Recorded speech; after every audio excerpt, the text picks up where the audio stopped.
The Shipping and Forwarding Agents Association of Zimbabwe 19th Annual Conference Program is running under the theme From Highway to Skyways, Accelerating Zimbabwe's Trade with Seamless Transport and Logistics.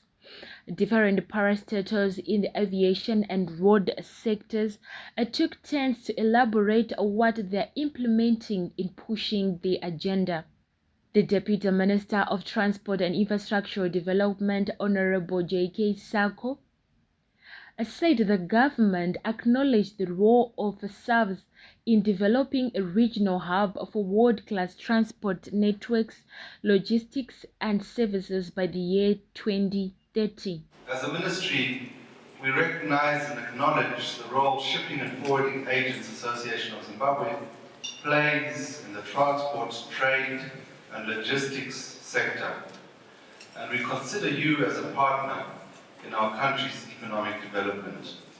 During the briefing earlier, the chairman alluded to issues around how you are committed to the legal and legitimate trade, whether it's imports or exports. And I found that very touching,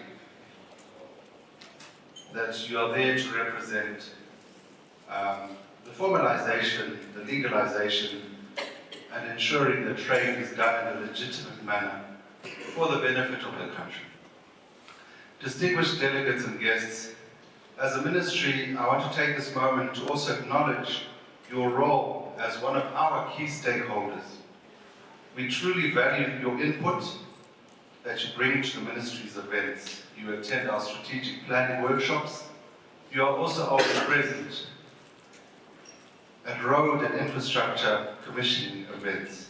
The Finance Director of Airports Company of Zimbabwe, Mr. Verengai Ruswa, explained what needs to be done on cargo ports because currently the Joshua Nkomo and Victoria Falls International Airport do not have cargo bays. So basically we're talking about the challenges that we face as a complete cargo ecosystem in the country and the things that we believe needs to be done by the entire group of stakeholders that are involved within the cargo, air cargo ecosystem. That's the first thing. So we highlighted specifically JM, Joshua Nkomo, and Victoria Falls as airports where we have opportunities to develop cargo, air cargo, particularly because nearly no cargo is moving out of those, despite the fact that they're serving very active provinces when it comes to business, when it comes to tourism, when it comes to industry. So we need to make sure that the airports are developed to such a level where we can handle air cargo. That's the first thing. So it's not ACZ's job alone. It requires the involvement of a lot of stakeholders.